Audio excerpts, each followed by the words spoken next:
Don't you see the way you contradict yourself so violently? You are appalled by what happened September 11th.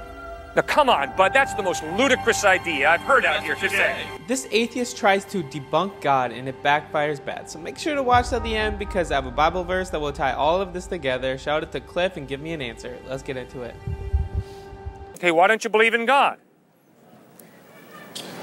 I'm not going to stand here and say why I don't believe in God. I mean, that's not something that's a semi-personal issue. I'm not going to. All right. You're the one who brought up the issue of guilt, not me. You're the one who brought up Dostoevsky, not me. Now, Dostoevsky puts it brilliantly there in The Brothers Karamazov. If there is no God, everything is permissible. Now, the way you choose to experience your life is, not everything is permissible. It's not permissible to go out and rape and murder. It's not permissible to go out and steal and lie and cheat. Now, because you experience life that way, don't you think that that's a powerful piece of evidence that some type of God exists? Some type of creator of these values? No, I think it's powerful evidence that these are real, absolute precepts. And I don't think you need a God to fit the data, or make the data fit. How do you come up with a real, absolute precept without a thinking mind? Because we all have thinking minds, at least most of us do. Yeah, but who created those absolute precepts? I don't know. Well, obviously, if there is no God, you and I created them. We human beings did, because it obviously requires a mind to define a precept. And if we human beings are the ones who created the precepts, then they're all relative. They're definitely not absolute. Why? We're all human beings. We all share the similar qualities. I mean, why does value have to come from something exterior to the human mind or the human soul or the human heart or whatever you consider to be the most important, the core of being a human being we all share? Sir, if there is no God, the core of being a human being is biochemical reactions. If there is no God, matter and energy is all there is to reality. You don't have a soul if there is no God. You don't have love if there is no God. You have biochemical reactions. Naturalism wins the day. So you're telling me that all the atoms that are made up in my body, if they're arranged in a different way, would somehow be exactly the same as me standing here talking to you, being rational, communicating, having morals, having values. Say every atom of my body was arranged into a tree. That tree would be exactly the same as me. We'd be equivalent just because our biochemical structure is the same. Sir, I don't have the faintest idea what you would be if instead of a head you had a third arm between your two shoulders. Now, come on, bud, that's the most ludicrous idea I've heard out here today. No, it is not what I'm saying. What I'm saying is, if there is no God, all we are is matter and energy. I don't understand how he's not getting it. If there is no God, then you are no different than the tree. We're just biochemical reactions. That's how we think. And going back to the moral absolute, that wouldn't be a such thing because everyone has their own moral values. Everyone has their, this is wrong and that is good. And it's not the same. That's the problem. And you can't just say, well, we all do. You know that, don't you? Or do you really think that there's a possibility that we have a soul and a spirit if there is no God?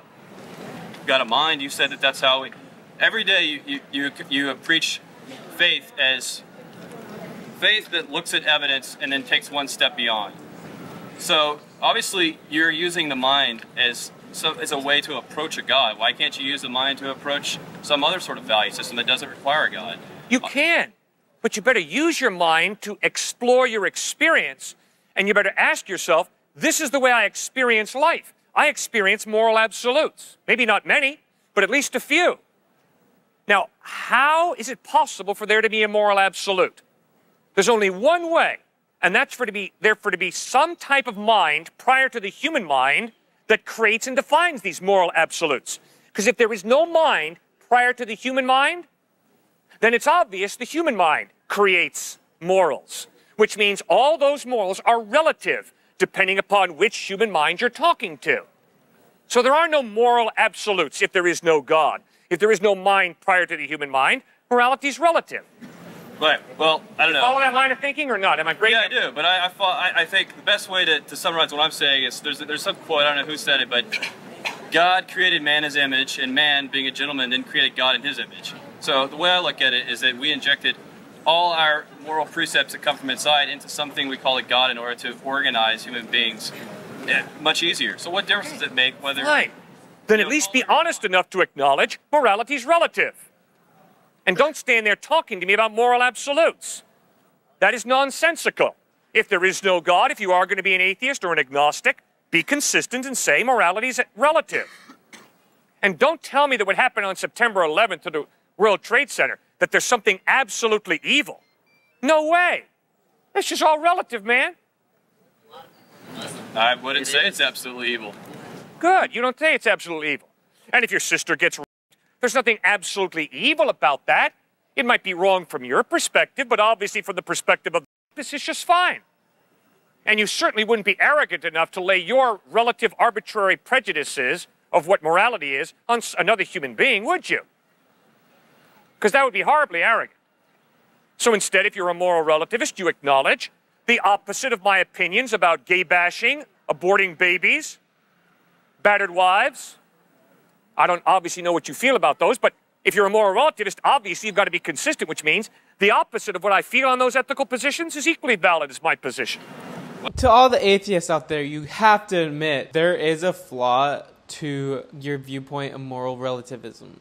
And you can't say there is moral absolute if you don't believe there's a God. And you can't get upset when we have problems with certain people because it's just our opinion. It's a really tough corner that you guys get put in. I, being an agnostic, am appalled at what happened on September 11th, but yet, you know, these men who believe so strongly in a God that they would go, as you say, as Dostoevsky would say, and as you pointed out, stepped over, went beyond the permissible, committed these atrocious acts in the name of God.